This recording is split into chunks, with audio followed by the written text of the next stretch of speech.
ብዙዎች ወደውታል፣ ብዙዎች ይፈልጉታል፣ የብዙዎች የመጀመሪያ ምርጫ ሆኗል።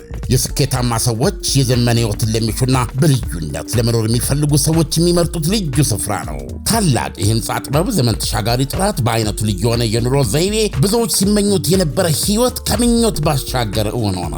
በኢትዮጵያ ለመጀመሪያ ጊዜ ዓለም አቀፍ ስታንዳርድ ያለው ትክክለኛ ለክሽርስ ላይፍ ስታይል የሚያገኙበት ግዙፍ የመኖሪያ መንደር እዚሁ መዲናችን አዲስ አበባ ከወዳጅነት ፓርክ አጠገብ ከሼራተን ሆቴል ፊት ለፊት በአሚባራ ፕሮፐርቲስ የተገነባ ነው።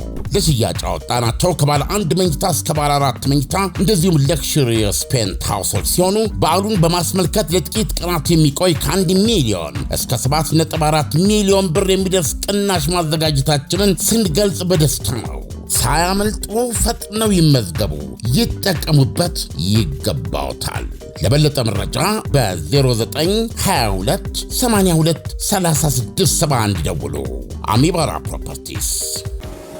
አስደሳች ዜና ከሃርመኒ ፈርኒቸር እንኳን አደረሳችሁ እያለ ለበዓሉ ልዩ ቅናሽ ማድረጉን በታላቅ ደስታ ይገልጻል። ሃርመኒ ፈርኒቸር በትጋት በመስራት 10 ዓመት ሞላው። ጥራት፣ ጥንካሬ፣ ውበት፣ ምቾት፣ ሁሉም በአንድ ቦታ በመረጡት ዲዛይን በጥራትና በውበት እናመርታለን። እርስዎ ይምጡ። የሚያምር ዲዛይን፣ የሚታመን ጥራት፣ የሚያሳርፍ ምቾትኛ ያገኛሉ።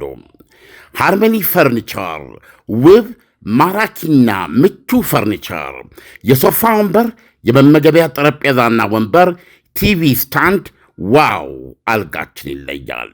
ከእርሶ የሚጠበቀው ጋደም ማለት ነው። የእንቅልፉን ጉዳይ ለእኛ ይተዉት የሚል አልጋ፣ ቁምሳጥኖችና ዘመናዊ ኪችን ካቢኔዎቻችንን ይወዷቸዋል። ሃርመኒ ፈርኒቸር። መልካም በዓል። አድራሻ ጉርድ ሾላ ቴሌ ፊት ለፊት፣ ስልክ 0912 6678 10 ወይም 0965 55 11 56። ሃርመኒ ፈርኒቸር። ባይሴ ቱተር ማንኛውንም አይነት መደበኛና ኢመደበኛ ትምህርት የሚያስተምር የ5 ዓመት የሥራ ልምድ ያለው ዓለም አቀፋዊ የማስተማሪያ ድርጅት ነው። ባይሴ ቱተር ከኬጂ እስከ ዶክትሬት ተማሪዎችን እየደገፈ ለላቀ ውጤት ያበቃና ስለዚህም ከፍተኛ መኔታ የተጎናጸፈ ተማሪዎች የተሟላ ብቃት ባላቸው አስተማሪዎች በማስተማር ለእያንዳንዱ ተማሪ የሚመች አንድ ለአንድ ትምህርት እንዲቀርብ መድረክ የሚፈጥር ነው። ባይሴ ቱተር እንዲሁም እንደ ተማሪ ፍላጎት በቡድን ትምህርት አንድ አስተማሪ በተመሳሳይ ጊዜ ለብዙ ተማሪዎች ማስተማር ይችላል። ትምህርቶቹ ሂሳብ፣ እንግሊዝኛ፣ ሳይንስና ሌሎችንም ዋና ዋና የትምህርት ዘርፎችን ያካትታል። ስላለን የጥራት ደረጃ በጉግል ሪቪው ገብተው ቢመለከቱ 5 ከ5 ውጤት ያለንና ደንበኞችን በማርካት 100% ምዘና የተሰጠን መሆኑን ያረጋግጣሉ። በተለይ ከ12ኛ ክፍል በታች ያሉ ተማሪዎች በአንድ ለአንድ ትምህርት ስኬታማ እንደሚሆኑ በተሞክሮ አረጋግጠናል። መምህራኖቻችን ባለ ማስተርስና ዶክትሬት ዲግሪ ሲሆኑ በሙያቸው ከ5 ዓመት በላይ የሥራ ልምድ ያላቸው ናቸው። ትምህርታችን በአሜሪካ፣ በካናዳ፣ በአውሮፓ፣ በአውስትራሊያ፣ በደቡብ ኮሪያ፣ በደቡብ አፍሪቃና እንደዚሁም ቪዛና ማስተር ካርድ በሚጠቀሙ ሀገራት ውስጥ ሁሉ የሚኖሩ ኢትዮጵያን በሙሉ ሊጠቀሙ ይችላሉ። አድራሻችንን በስክሪኑ ላይ ተመልክተው አሁኑኑ ይደውሉልን፣ ይጻፉልን። ባይሴ ቱተር።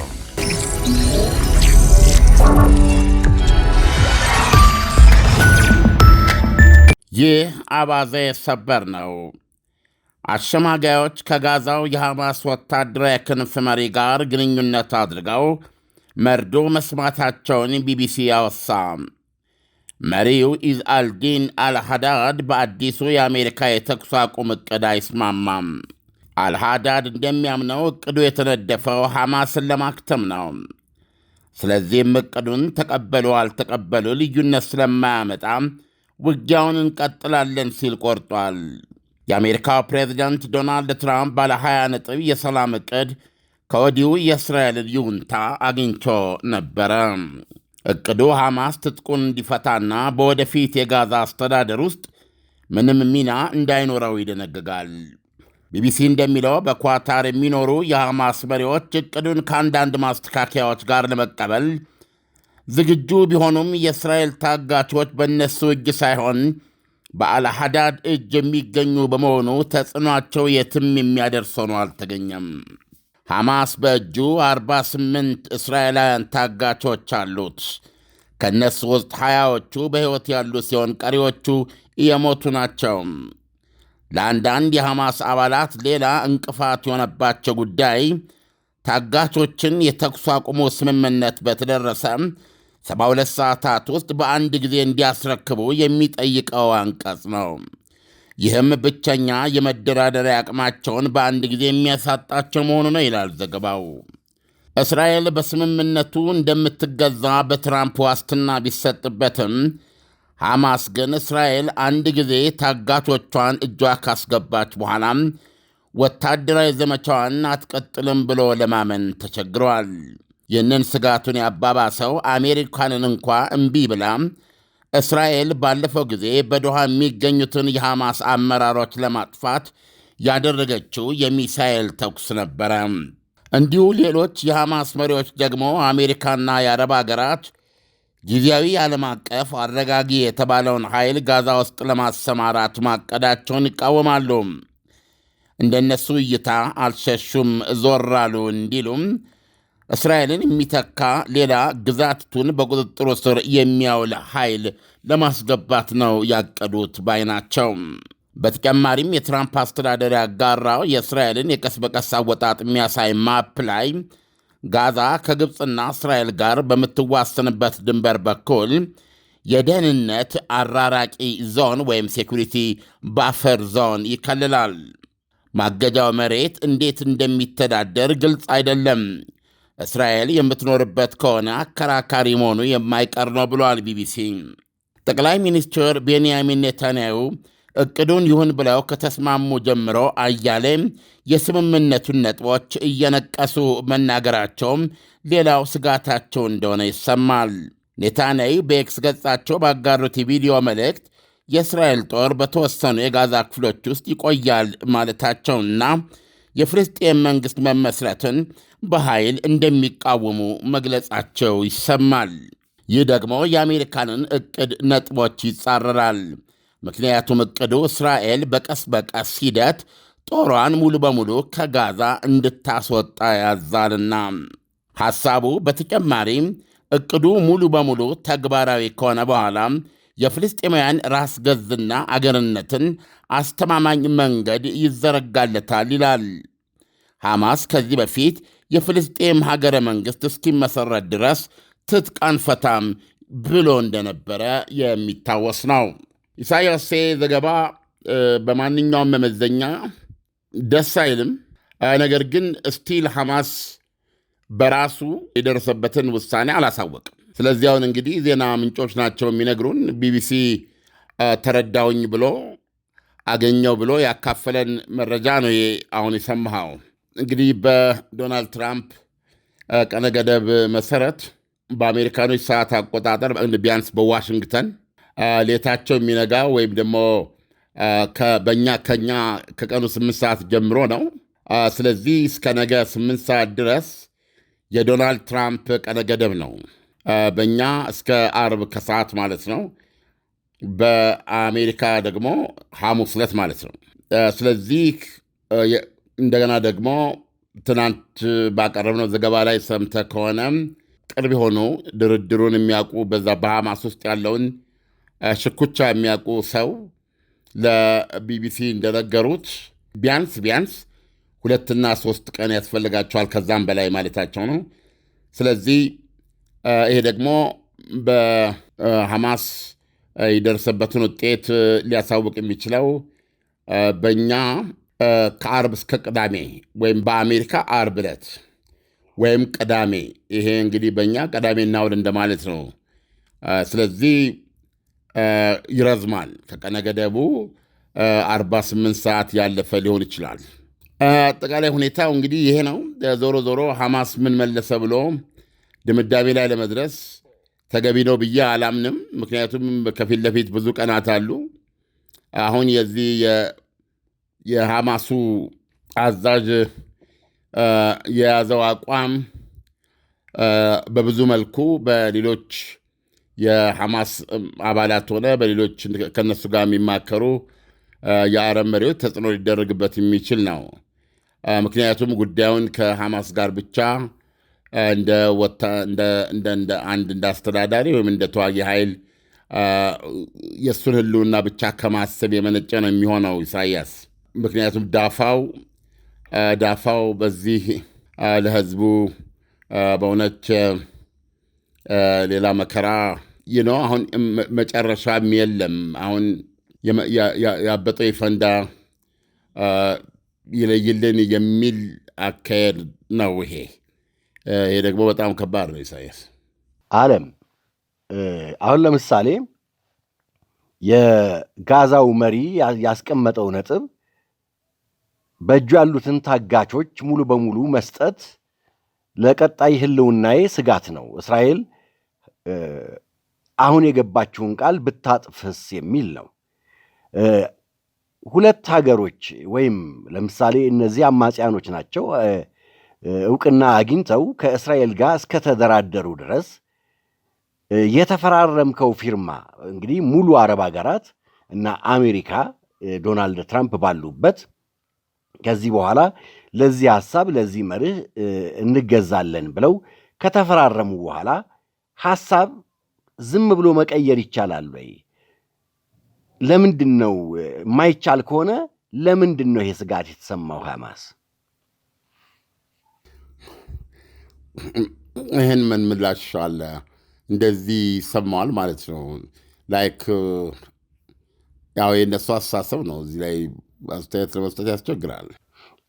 ማለት የፈለግኩት ምንድን ነው፣ ለምሳሌ ዓለም በሁለት ሀገራት መካከል የሚፈረም ፊርማ ገዢ ይሆናል። ይሄ ዓለም አቀፍ ሕጉ የሚፈቅደው ነው። እንደዚህ አይነት በሁለት ሀገራት የሚፈራረሙ ፊርማዎች ብዙ ጊዜ ያ መንግስት ቢወርድ እንኳን ያ ሐሳብ ይቀጥላል። ለምሳሌ የመሬት ለሰላም ስምምነት እንኳን ብንወስደው እስካሁን ድረስ እየተነሳ ነው ያለው። ማህሙድ አባስም ደግሞ እየመሩን ያሉት በዛ ቦታ ላይ ሆነው ማለት ነው። ይሄን ማለት ነው የፈለግኩት። ኢንተርናሽናል አክሴፕታንስ ያለው ነገር እንደፈለግ እንደዚህ አደርገዋለሁ የምትለው ነገር ነው ወይ? ብዙዎች ወደውታል፣ ብዙዎች ይፈልጉታል፣ የብዙዎች የመጀመሪያ ምርጫ ሆኗል። የስኬታማ ሰዎች የዘመን ሕይወትን ለሚሹና በልዩነት ለመኖር የሚፈልጉ ሰዎች የሚመርጡት ልዩ ስፍራ ነው። ታላቅ የህንፃ ጥበብ፣ ዘመን ተሻጋሪ ጥራት፣ በአይነቱ ልዩ የሆነ የኑሮ ዘይቤ፣ ብዙዎች ሲመኙት የነበረ ሕይወት ከምኞት ባሻገር እውን ሆነ።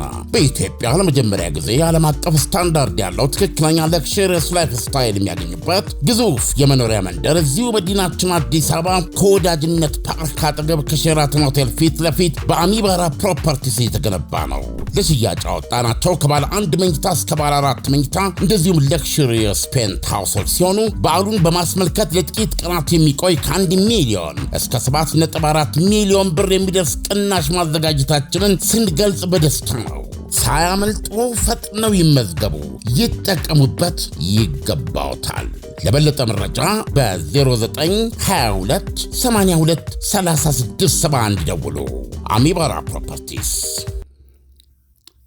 አሏ ፕራክቲካሊ አሉ ልናምን አንችልም እስራኤልን አሉ እና ወይም ደግሞ እስራኤልን አለማመን ብቻ ሳይሆን አሜሪካንንም ደርበው እንደማያምኑ የሚያሳይ ነው። ይህ እነሱ አመለካከት ነው። ሞር አደገኛው ነገር የሰላም ስምምነቱ የሚሰጠን ነገር የለም።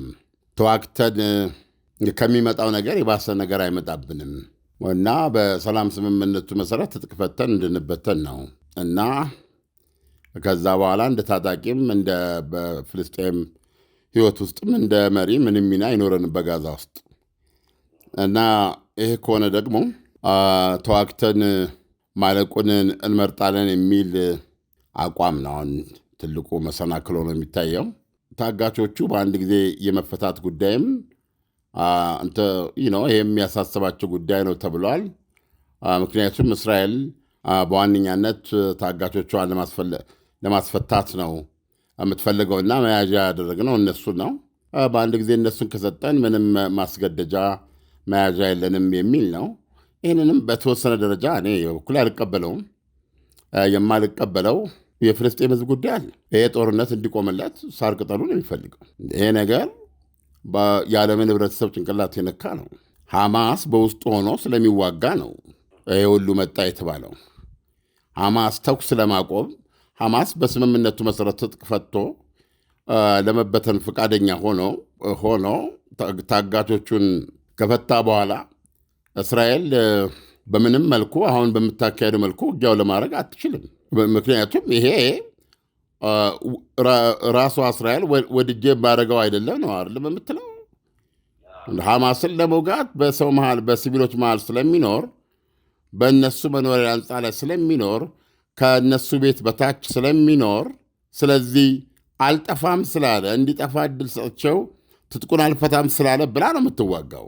ነገር ግን ታጣቂ ኃይሉ ትጥቁን ፈቶ ባስረከበበትና በተበተነበት ሁኔታ ከዛ በኋላ ታጋቾቹ ለምንድን ነው የምትቆየውና ምንድን ነው መያዣ የምታደርጋቸው ምክንያት? ስለዚህ ታጋቾቹ መፈታታቸው በሕይወት ያሉት መፈታታቸው የስቃዩ መጨረሻ ነው። ስለዚህ በዛ ምክንያት የሚመጣባቸው ምንም ነገር የለም ትጥቅ እስከፈቱና እስከተበተኑ ድረስ። ይሄ የሰላም ዕቅድ ውስጥ ብቻ አይደለም።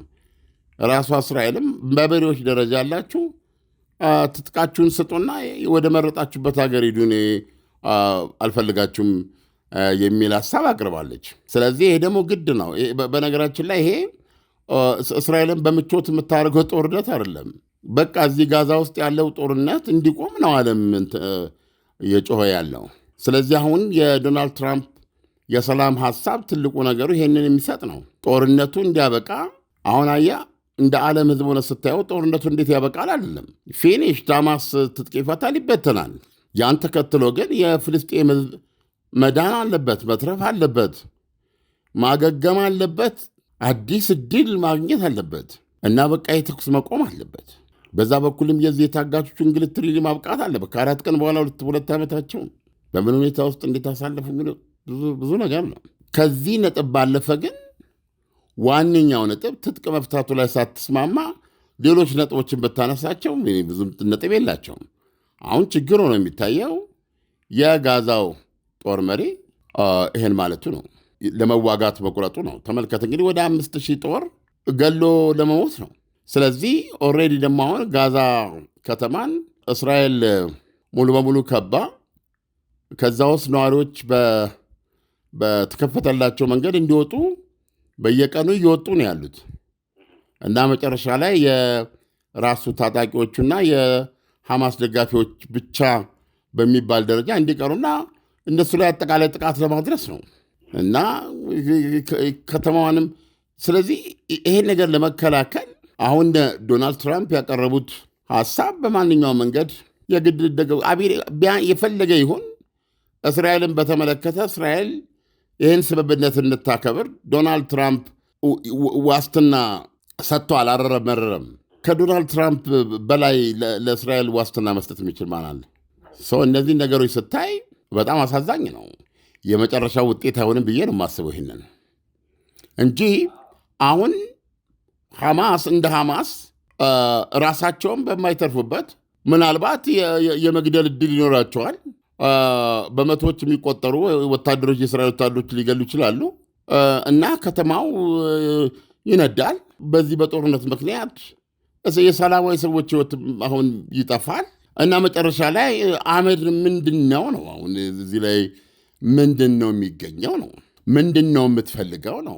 ውሳኔህም የሆነ እንትን ነገር መሆን አለበት። በቃ ትጥቅ ፈተን የምንበተን ከሆነና በፍልስጤም መጻኢ ዕድል ላይ የመሪነት ሚና ጋዛ ውስጥ የማይኖረን ከሆነ እንግዲያውስ የመጣው የምጣ እስከ መጨረሻው ተዋግተን እንሙት ዓላማ ሊሆን አይችልም። ይሄ ዓላማ ሊሆን አይችልም እና ከዚህ በኋላ ሊከተል የሚችለው ትራጀዲም በየትኛውም ሳይድ ይህን ስምምነት እኔ እንደሚሰማኝ እንደ አንድ ዜጋ እስራኤልም ሐማስም ስለ እውነት ነው የምነግርህ ይሄንን መቀበላቸው እጅግ ወሳኝ ነው። እስራኤል ትቀብላለች ኦፍኮርስ። አሁንም በማንኛውም መንገድ ጥረቶች መደረግ አለባቸው። ይሄ ስምምነት ሜይ ቢ የመጨረሻ ዕድል ነው። ኢሳያስ ማሰብ አለብህ። ከዚህ በኋላ የራሳቸው የታጋቾቹ ሕይወት እንኳ ዋስትና የለውም እና ብዙ አስጨናቂ ነገር የያዘ ነው እና ለጊዜው የዛሬ ቢቢሲ ዜና ልብ የሚሰብር ነው እውነቱን ለመናገር። በሌላ መልኩ ግን ዓለም ጋዛ ይህንን ውሳኔ ስትወስን ያላትን አክሴፕታንስ አታጣም ወይ? አሁን ብዙ ሰው ተጨንቋል፣ ጋዛን በተመለከተ ማለት ነው። ይህን ስምምነት በናፍቆት የሚጠብቅ እጅግ በጣም በርካታ ሰው አለ። ይህን ስምምነት አልቀበልም ስትል ወደ መረረው ጦርነት ነው በቀጥታ የሚገባው። ይሄ ውሳኔዋ ደጋፊዎቿን አያሳጣትም ወይ? ጋዛ ስትል ማንን ነው? ጋዛ ማለት እኮ ህዝቡ ማለት እኮ ነው። ህፃናቱ ማለት ናቸው። ሴቶች፣ እናቶች ማለት ናቸው። አባቱ እንደ ማንም ሰው እነዚህ ፍልስጤማውያን ማለት ነው እኮ ስኖት አባውት ሐማስ።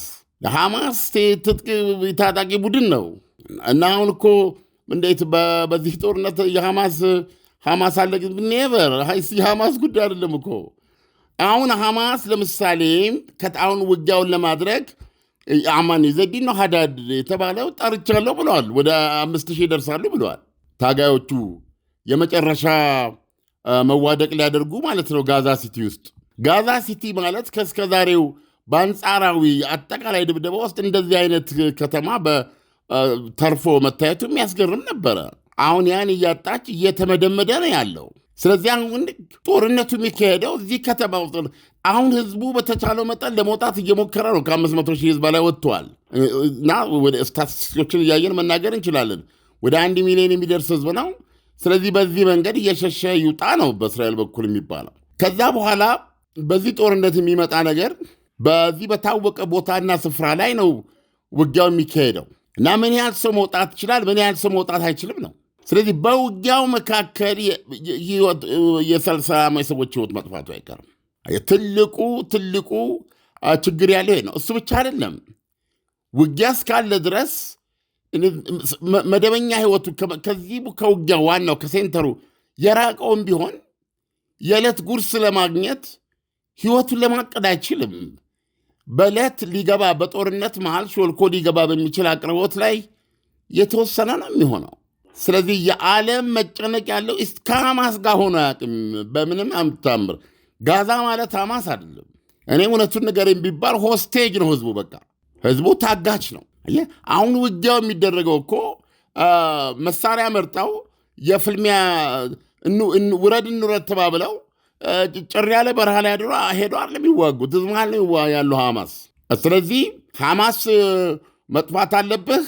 አይ አልጠፋም፣ ስለዚህ እዋጋለሁ እና ይሄ የዚህ የመጨረሻ ፍጻሜ ኦልሬዲ ከ65 ወደ 66 ሺህ የደረሰ የህዝብ እልቂት አለ። እንደገና ደግሞ እነዚህ በቋፍ ያሉ 20 ታጋቾች የታጋቾች ጉዳይ ይሄ ሁሉ ጥረት በአሁን በእስራኤል በኩል ትልቅ ንቅናቄ ሆነው ቤታቸው ሳይገቡ 2 ዓመት ወደ ንቅናቄ ቀይረው በሚሊዮኖች ሆነው ከመንግስት ጋር በተለያየ መንገድ ተቃውሞ እየገለጹ መንገድ እየዘጉ እና በቋፍ ይህንን የሚጠብቁ እስራኤላውያን አሉ። ስለዚህ የዚህ የሰላም ዕቅድ ዓላማ እንዲህ አይነቱን የሰው ልጅ ሰቆቃ ለማስቀረትና እዛ ቦታ ላይ ሪሊ ቁስሉ እንዲድን አንዳች መፍትሄ ለማምጣት ነው።